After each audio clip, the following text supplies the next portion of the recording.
Hey guys, and welcome to a battle between the legendary Sarmatian in control of the forces of the Wood Elves up against that trickster Loki and his High Elves. So a little bit of a High Elf off here, widely considered a pretty good matchup I think for the High Elves due to their cheap and cheerful archers and shielded units, but we'll see how these guys take this battle. So for the forces of the Wood Elves, we have a nice traditional WayWatcher build, which is actually something I enjoy quite a lot. Have not seen it too much recently. So we have the triple WayWatchers in the front lines. Unfortunately, no of the Regiment Renowned version who look just that little bit cooler, the Hawkeyes of Drakira, but still, 3 WayWatchers going to pack an absolute punch and are the huge damage dealers of this build. However, very, very squishy, of course.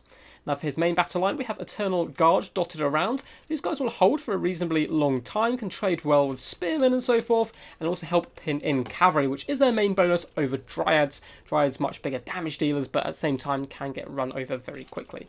Hidden in the trees here, we do have some Vanguarded Wild Riders, one of my favourite units in the game. Huge damage shock cav, very, very fast indeed, and can fight toe-to-toe with the best of them when hidden amongst the trees. He also has a Branch Wraith hidden here. Looks like we have Melkoff's Mystifying Miasma, bit of a tongue twister there, which is a really good battlefield control spell because it also lowers the speed of the enemy, allowing WayWatchers to escape, Wild Riders to pounce on prey, and all that good stuff. Looks like we have Awakening Wood and Earthblood as well.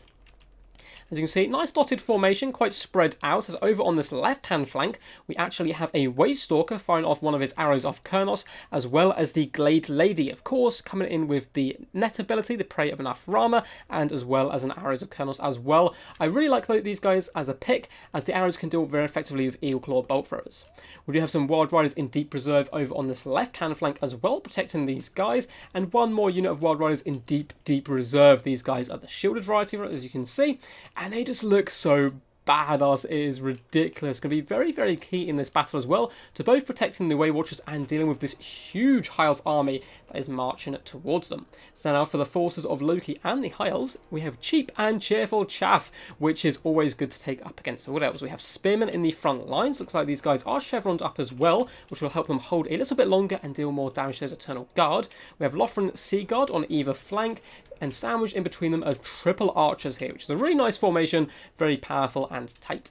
Over on the left-hand side, we have a few more archers assisted once again by some Lothran Sea Guard, and deep in the reserves, we have a couple of units of Dragon Princes. As you can see, the ones on the left are the Fireborn. These guys can be the bane of so many of the Wood Elf units. They cause fire damage, of course. They can deal with the big, nasty Treemen and so forth, and they're excellent at running through Wild Riders. All of their infantry just an absolute pain in the butt. However, they're very, very expensive, and WayWatchers can certainly bring them down quite quickly. We have one unit of White Lines of Chase, add a little bit of much-needed punch to this front line, and Teclis, who's very competitive in this matchup. Now he is a little bit squishy, so he can get obliterated by WayWatchers very, very quickly. Wild Riders can surround him and burst him down. However, he has come with Regrowth, Flaming Sword of Ruin, and his net, and that net is so key at catching those WayWatchers and also stopping Wild Riders getting the charge before you countercharge with your Dragon Princes. And of course, he's brought his potion. So without further ado, let's get this battle underway.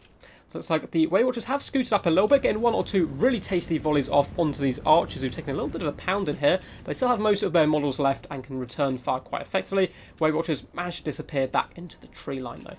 I like the use of the woods on this right hand flank here. He can easily fall back through them, and if any of the fast moving units of cav and so forth chase these guys, there are Wild Riders and Eternal Guard ready to pounce. So it's quite nice to see not all his formation is kind of dotted on one side, with the heroes on the left and more Wild Riders as well. You can see another very painful volley coming in. These archers started to wave already, lost quite a few models, and are down to just about a quarter of their health. We're probably going to see the arrows switch onto the more healthy unit of archers, which is quite key. So archers not very expensive, but they can do a huge amount of damage in return to the WayWatchers very cost effectively. So they need to be taken out pretty much as soon as possible. Nice play though by Loki so far, keeping his Dragon Princes in deep reserve and far away from these pesky WayWatchers, allowing his more cheap and cheerful troops to soak up that damage and push forward, close the distance before committing these guys to a main engagement. So I quite like that indeed. There's going to be a little bit of a poke on both sides, a little bit of hit and run by the Wood Elves, which is what they're known for. As they do come in and get one or two more volleys off as well. You can see both of these units of archers very, very beat up, but they're still standing with a decent amount of models, I suppose. More arrows are coming in. Looks like they're aimed at the Lothran Sea Guard this time, trying to hit them while their flank was exposed, but they do turn those big old shields to deflect some of the ammunition. Archers are now firing back, doing some little tiny bits of poke on the way, which is nothing too crazy. These guys, of course, masters of ambush and very good at dodging those pesky missiles. It looks like the Dragon Princes are finally starting to commit and start moving around the flank, which isn't a bad idea, trying to avoid the woods. It looks like the Fireborn are even going to be joining them as well, probably thinking it's not best to try and hunt this hero core down. It's just going to be too pesky, too annoying, get to grips and try and shut down the main core of his army and entice in those Wood Elf characters. More volleys are being unleashed on both sides. The archers really are taking a bit of a pounding, and all the return fire is mainly missing, to be honest. Really high micro play so far by Sarmation, moving in with the WayWatchers, getting a few volleys and disappearing. And Awakening of Wood is going down in the tree lines here, doing some pretty decent damage as well as slowing down these spearmen, and going to allow the Eternal Guard to get a nice charge on them as they do move into the forest. Of course, most Wood Elf units, not all of them, but about 90% of them do have Forest Stalk, so these guys will be getting a bit of a buff, I believe, to their melee defense as well as their accuracy. Let's have a look in here. Yes, bonuses to melee defense and actually while fighting within the forest, which is pretty damn useful. I believe in the next DLC there's going to be a few changes to forest stridings, in fact going to allow units to walk through trees as if they weren't there at all. Small volleys are coming in by the WayWatchers, doing some pretty decent damage to the archers as the main line is underway here. Eternal Guard and Spearmen battling out to the death in some very glorious animations in an ultimate wet noodle competition here. Over on the right hand side we do have the Dragon Princes just lurking with Techless as well. Some Eternal Guard are back here and only one unit of Wild Riders to protect these WayWatchers. I would probably, they're pretty close by the trees, it's probably a good idea keeping them hidden there actually for now. And the Branch Wraith is going to be really tricky for the High Elf main line to deal with. She can get in there, do some pretty decent damage and block in a ton of these troops. Dragon Princes still darting around this side, not wanting to commit. They are taking a few volleys for free for being a little bit timid here and hiding, not committing overly much, which I don't mind too badly. If they do get caught in a net, they can be deleted very, very quickly, but of course Techless can do the same trick. And High Elves are starting to trickle through the main battle line now, slowly pushing through the Eternal Guard and finding holes where possible, but to be honest, they're not really walking into much apart from open space. In the back lines, all there is Wild Riders, who of course can pick and choose their fights at will because of how fast they are, and the WayWatchers, who are simply going to dart back and get protected by the Cav. In comes a shocking charge by the Wild Riders down the flank of these High Elf Spearmen, sending them flying. You see how much HP these guys do take pretty much instantly, and the Wild Riders are going to pull back as Eternal Guard come in for a bit of assistance. Now this could be the time for these Dragon Princes to shine as they do start to move in towards the WayWatchers. Techless is floating over here as well, and this is really very dangerous. What Techless needs to do is net these Wild Riders here, charge them with the Fireborn, and get this other unit of Dragon Princes to put pressure on these WayWatchers, hunt them down with the help of the Spearmen. And it looks like the net of Amatok is coming down. He is going to be committing with the Fireborn, hopefully just one unit here, but it looks like he is getting in here and also popping down. I'm assuming it's going to be a regrowth. It is indeed, and these poor Wild Riders are going to get absolutely obliterated here as the other unit does put pressure on the WayWatchers. Nice play here, splitting up his cavalry, but Wild Riders are coming into counter charge, desperately charging through the WayWatchers here, and honestly Wild Riders on the charge can do a very decent damage up against Dragon Princes, and with the WayWatcher support they should be able to win that engagement. So real nice tit for tat. If we do slow down the battle here, it is very, very stretched. Great micro by both players. You can see the High Elves have pretty much won the front line, forcing back Eternal Guard wherever they stand through the help of White Lines of Chase, Spearmen, of course, there's Archer Corps as well. We do have one relieving unit of Wild Riders who push up this left-hand flank, but they are fighting Lothran Sea Guard, who aren't terrible in this matchup. Still, 27 kills isn't too bad, and the High Elves have fallen for a little bit of a trap here. They're kind of getting very, very bunched up, which is going to allow the Branch Wraith to keep dropping those Awakening the Woods, getting some fantastic value overall. And there's not too much back here which can realistically stop her. As we can see in the back lines, the Wild Riders did get forced off, and the Fireborn are coming flooding in as well, trying to assist those Dragon Princes. But the WayWatchers, ever diligent, loosing arrow after arrow into the enemy. You can see these Dragon Princes are going to be losing this main engagement up against the Wild Riders, and the Fireborn now do need to retreat. So real nice counter punch by Sarmation after some initial fantastic high elf play to shut down one unit of Wild Riders and try and get into the back line here. Looks like a Flaming Sword of Ruin is down on his spin, but we're going to help them too much, as the Wild Rider is probably going to be able to pull out of this engagement if the Wood Elves are paying attention here. But Spearman pretty decent here, going to be doing a nice little bit of poke, although the WayWatchers are now counter-shooting a little bit as the Dragon Princes themselves get sandwiched by the Eternal Guard. The archer line, though, of the High Elves has started to push forward and starts to rain down fire on the WayWatchers, which is going to be some really good value. But as you can see, this Branch Wraith is just dirt deep in the back lines here. There's a beautiful Arrows of Colonels comes in, doing some huge damage, and an Awakening of the Wood boom, doing some really seriously good HP damage against the tightly packed formations here. And overall, Branch Wave up to 48 kills, certainly no joke. And he can go toe-to-toe with Teclis and to be honest, all these troops that are still in the back line. The real fight is kind of being played around these WayWatchers at the moment. Balance power very Wood Elf favoured, however, and more Wild Riders are hunting down at the Firebomb. But to be honest, they can turn and shoot now that they have enough distance between them and the WayWatchers. Just turn, countercharge the Wild Riders. They should be able to do some pretty decent damage. It looks like that is just what they're going to do here. Thundering in, the two cav units do start to engage. And as much as I love Wild Riders and their great stags, the Firebomb are just so much more elite. And as you can see, the ground is littered with dead Wood Elves. And these guys now are taking quite a big pounding. WayWatchers are slowly starting to run low on ammunition, and there's still a decent amount of archers dotted around, and Lothar and Seaguard, who are all relatively high on their own ammunition, who'll be able to trade very effectively into this late game. Teclis up to 2 kills, but he's been doing spells and regroves and so forth, getting his value. Wild Riders still bounce around this back line. They've not been able to be shut down yet, and they're just reaving through the back lines, hopping on top of archers where possible, chasing down routing troops, getting some really fantastic value overall, as the WayWatchers continue to shoot at these archers as arrows do pitter-patter down from the sky on top of these guys. White lines of chase trying to get into the back line with their missile resistance, but it's going to be a little bit too much for them, and they can't force their way in.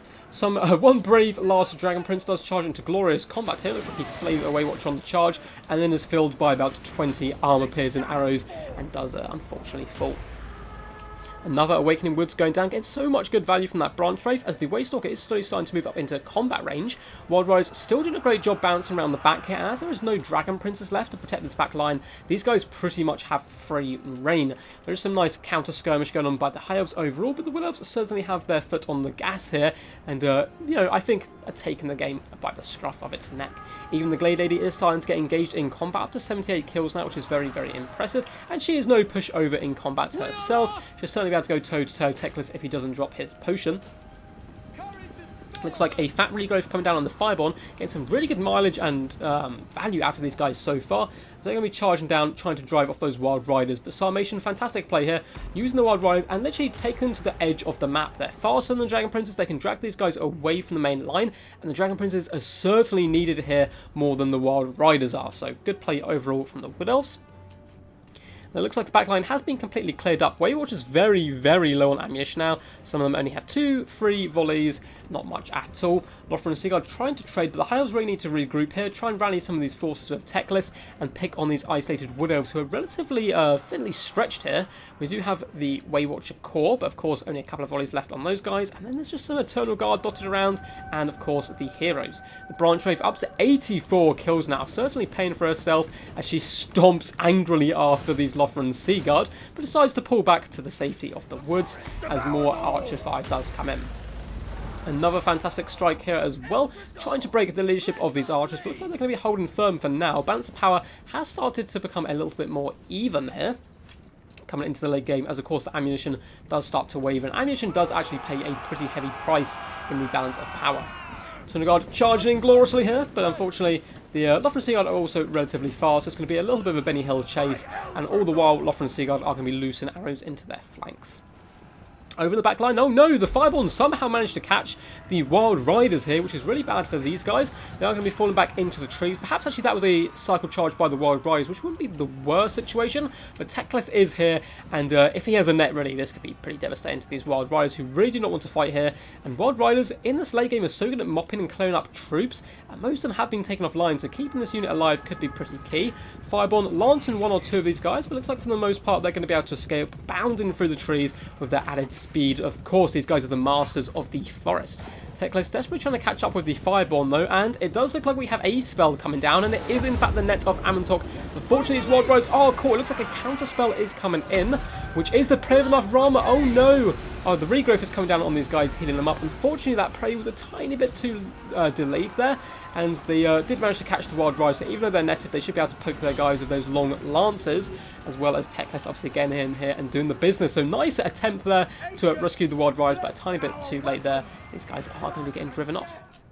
Now, the Waystalker, pretty good melee combatant as well, still going to be able to deal with Lothran's Seaguard and cheap and cheerful chaff. So really the Fireborn is the only remaining enemy, so these Waywatchers need to take off fire at will and save all of those ammunitions for the... oh no, looks like they are losing one more shot after some Lothran Seaguard, which probably isn't necessary. I'd honestly save all their ammunition just for those Fireborn, as they're the only really threats left on the field.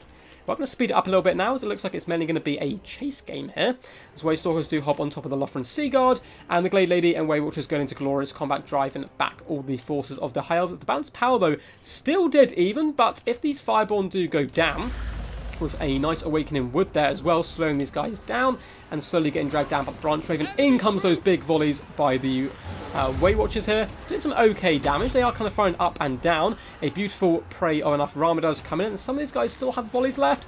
And of course, with that minus 22% missile resistance, they're taking quite a pound in here.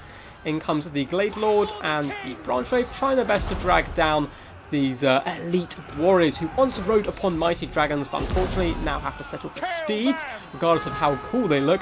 We don't know if that's going to be enough for them to carry the day. Waywatchers aren't terrible in combat, they're still elves, but Fireborn are going to start to struggle now. There's only 14 models of these guys, getting isolated and surrounded by the sheer amount of elves could seal their fate.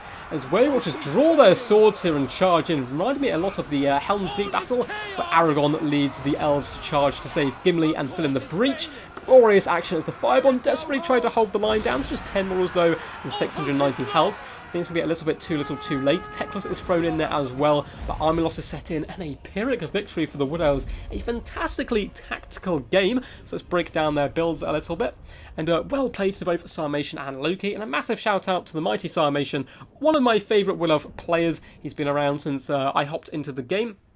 I know he's taking little breaks at different points, but it's always good to see him in action, and a massive shout out to sending in this replay. So, love his build overall, very, very traditional, going with those Waywatchers to do the absolute punch-in damage, Tunnel Guard to hold the line, and Wild Riders to mop up, defend the back line, and also hop on top of archers, and so forth, and it worked very, very effectively.